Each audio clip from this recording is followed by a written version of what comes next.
Okay, what's up? SwordSlayer69 here, coming at you with a video to kick off the new channel. And today we're going to be talking about something I've done incorrectly with my life. I made the mistake of reading Berserk. Ever heard of it? I bought the manga in full a few years ago, and since then I've realized how big of a blunder that was. Swordman here ruined my actual life. I quoted that this manga was the best. I showed it off a couple days ago. This thing I proclaimed as the quote-unquote best manga, a quote-unquote masterpiece, and well, that's just simply not true.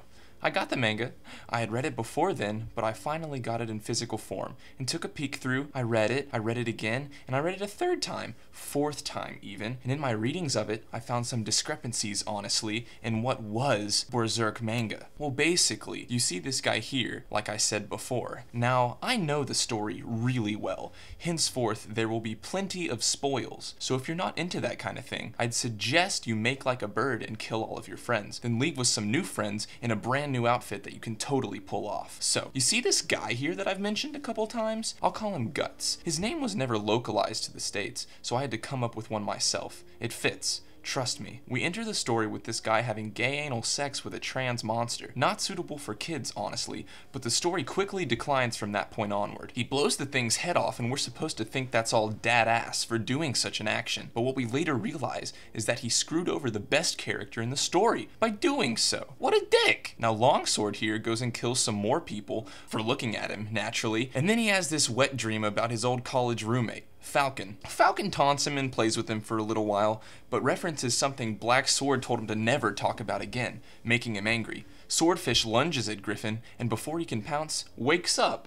Drat! But then he falls asleep again and dreams about his college days. Did you know back in the Dark Ages, college started when you were born? Lucky! Now as you can see, Gunno here was born from a tree. Talk about realistic. More like tree-alistic. Since the tree was giving birth to a lot of other babies, Mom didn't have time to raise Youngo, so she pawned him off on a circus troupe. What the fuck kind of message does that send? It only gets more disappointing. Grungo grows up and kills his adoptive father, Donald Glover, for literally no reason. Berserko was heartless from the moment he was born. Who just kills their fake dad? What is this?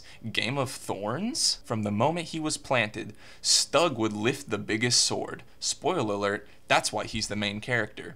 How cool. We soon find out he can lift all the biggest swords, and as he grows, so does his swords. This is probably because the author is not very well endowed. We'll see many symbolic items in the story which lead me to believe that the writer is writing about himself. So, since Guts can wield a sword, a lot of people try to hop on that. Donovan, a central character of the story, fails because when he heard about his sword, he thought one thing, and when he acted out on it, he quickly realized this was not the case, for Guts' penis was only average at best. It was the sword that people were meaning. Literally. That was one plot point I found humorous, but as all good things in this anime go, Guts has to go and murder them.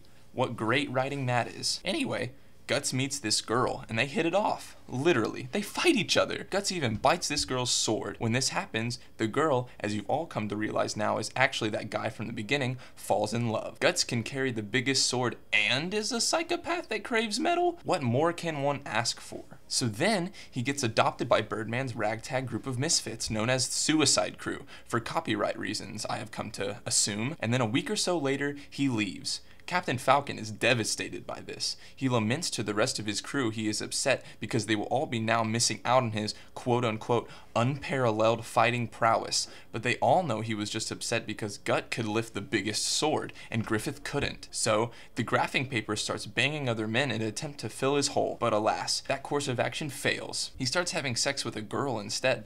Turns out this girl is actually a girl, and is a queen of some dumb thing. And since he is nothing more than a common man, he is sentenced to a year of monkey bars. The playground bully cuts out Falcor's tongue. Yuck! Again, college is not actually like this. It literally makes no sense. It would never happen. Writing strike number infinity. Basically, stealing from George Marvin isn't cool, Moara, and if you're gonna steal stuff, at least make it not terrible. But hey, he must have had some major guts to try to pull it off. Thus where I got the name for the main character, since he is an exact embodiment of the author. Mango hears about this and journeys to be Falco's friend again. But Falco says, which is tongueless for "it's too late, Fox." And then Birdman rips open space-time and murders everybody, except for, you guessed it, Naruto. How predictable can one become? He manages to escape literal hell after losing an arm and an eye, apparently. I skimmed over that part, so I don't remember too well. Trust me, it gets even boring-er. Skullman, Cloud's new roommate slash best friend, escape together to go on a picnic. And bam, Cannon Boy wakes up, his dream over and his underwear ruined. Whew, we're about halfway through. Didn't I tell you it sent horrible messages, but was also utter garbage? Trust me, I'll completely understand if you end the video at this point. If that's the case, I'll have done my job. If you still like this quote-unquote story, then please continue watching, because what I must say next will definitely change your mind.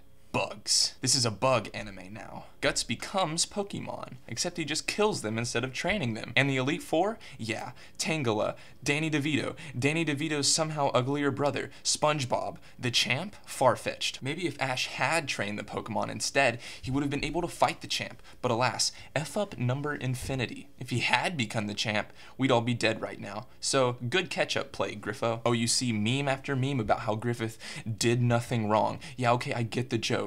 But what all you don't realize is that he did do something wrong. He undertook this guy! At least he attempted to correct that mistake. Okay, back to the Bori. The Black Sword Man, a name entirely homophobic and borderline anti-Semitic, him being Indonesian at best, gets captured by a never-before-seen character, Barney. Now, Barney is royal. Her hair is royal. Her life is royal. So royal, in fact, she sometimes has to seduce horses in order to bring herself back down to earth. What the crud, Game Freak? You know my son was following this up to this point with me. I made him wash out his mouth with soap for a solid day because of your extreme tortuous and twisted change in content. That aside, this garbage heap only piles higher. Guts literally becomes Batman, and so pitifully tries to pass it off as Foxman. Wow, original idea number 0, way to go. Foxman and this lady I had not seen up to this point, we'll call her the actual Black Swordsman, since she is actually a swordsman. Apparently she can't sword anymore though, ever since she gave birth?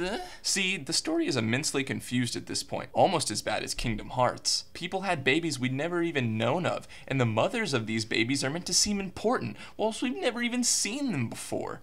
So that's where I was left. So many unclosed envelopes I didn't even care about. But since I'm not a quitter, I forced myself to continue until it finished. My 8th time through, I finally understood where the story was taking us. On my 8th run through, the story had finally picked up. Man, the crowning achievement of this ballsack anime. Captain Hook in the boat. The boat, people. The boat is the protag. All joking aside, I love this manga once it came to a close. All the waiting, all the crap in between. Boat made all the difference. Time and time again, I struggled to find some redeeming quality, some reason all this love was being given to this graphic novella. I mean, hey, bring DC into something and it's bound to make it better. I'm just glad it's over. If you really want to watch a good anime, check this out. I give this a Berserk 2016 out of 10. Thanks for watching.